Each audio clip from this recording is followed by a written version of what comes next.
Hi, Cora Snack here again. Sorry about that. The structure of conflict of interest. Just to continue from that point, this is part two of this video. This is where the constitution issue becomes very serious. Once an election is activated, councillors. This is very difficult to understand now for the ordinary person, but let me try and explain it in simple terms, or some kind of terms that might make sense here. It's very complex, really. It took me a long time to even to understand this. So once I'll see it this way: once an election is activated, councillors are not merely political actors, they are participants in a live constitutional repository of nomination power. When a categorical directive instructs non-exercise of that repository during the operative window, a structural tension arises. Not corruption, not illegality, not coercion.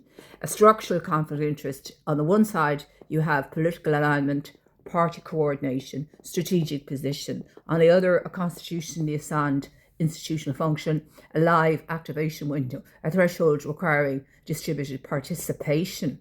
By conflict of interest here, I mean institutional tension, not personal wrongdoing. I'm just talking about the institutional tension here. I'm defining it this way. The constitutional question is whether that directive materially narrowed the realistic scope for independent deliberation within councils once the election had been activated. Did it push the, did it change that? Did it switch? Did that tension, did it push it in one direction or the other? It seems to me it definitely did, because the numbers, speak for themselves. So, and, I've had some communications from councillors which would suggest that, that there was a conflict of interest, and it was swayed in one direction because of the blocking that was going on.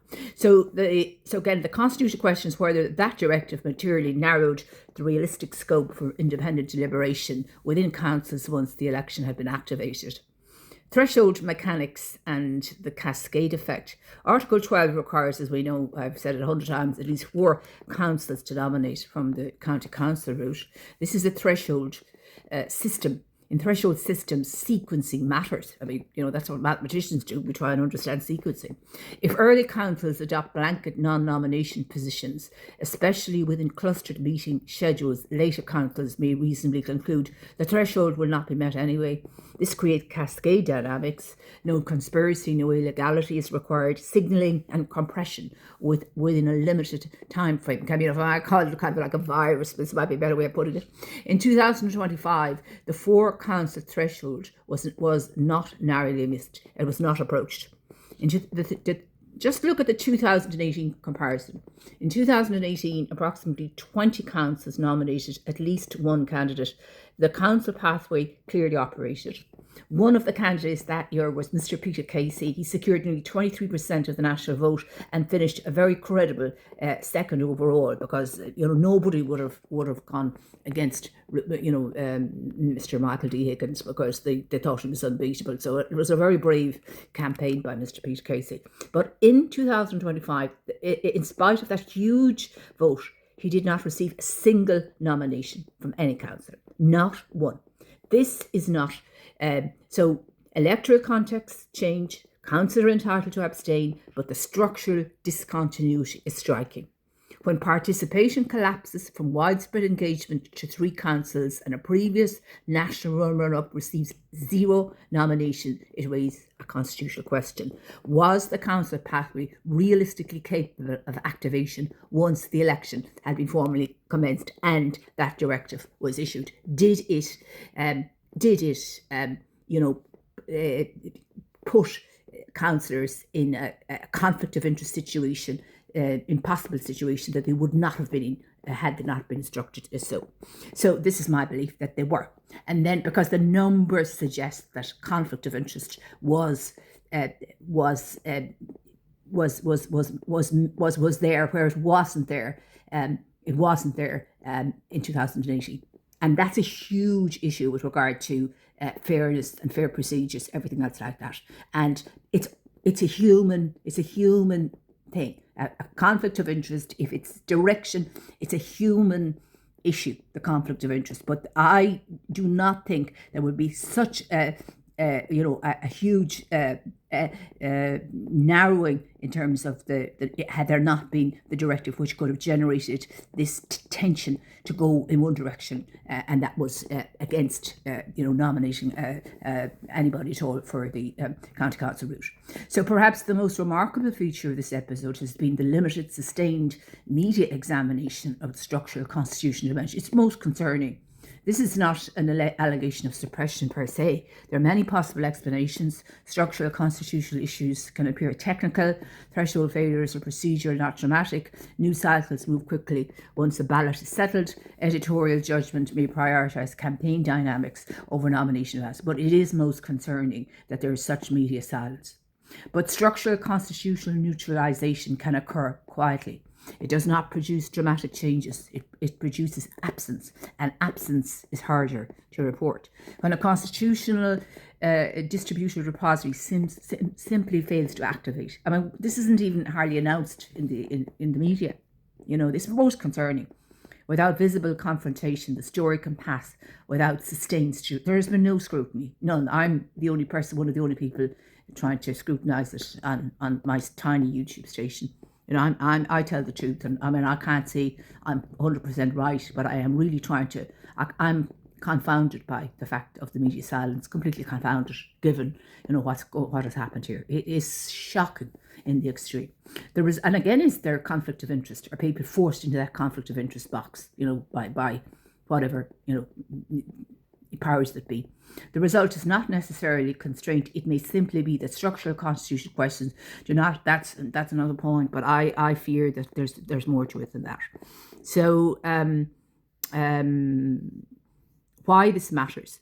This is not about any individual candidate or myself or anybody else. It's not about partisan advantage. It's about constitutional architecture. Article 12 diffuses nomination power delivery. This is my understanding of it now. If one of the two repositories become functionally unusable during activation, even when remaining textually intact, then nomination power remains divided in form, but concentrated in effect. Now, if you read, I put up a great YouTube video there by the CEO of ChatGPT. It's brilliant, Sam Altram. It's brilliant when it comes to this point. He makes a brilliant point at the end of that video. If anybody wants to talk about the democratization of AI, it's critical. It's the regulation is way behind, way behind. The constitutional question is simple. Does Article 12 require realistic operability once activated, or is it theoretically available enough? Is theoretically available enough? This is the structural issue raised. So I'm raising the whole issue of conflicts of interest in this kind of definition. So what I'm trying to do here is keep the conflict of interest argument intact, but I think it applied to all the county councillors. There was an additional barrier there to the independence of councillors, that wasn't there, and it generated a conflict of interest tension in the wrong direction, in a direction which they're human beings, and with the direction it tilted the balance in favour of particularly when you look at what happened to Mr. Casey and others. But once it happened, it was a universal block. It wasn't discriminatory, that's for sure. So that's it. So we keep the conflict of interest argument, and we use the 2018 comparison responsibility.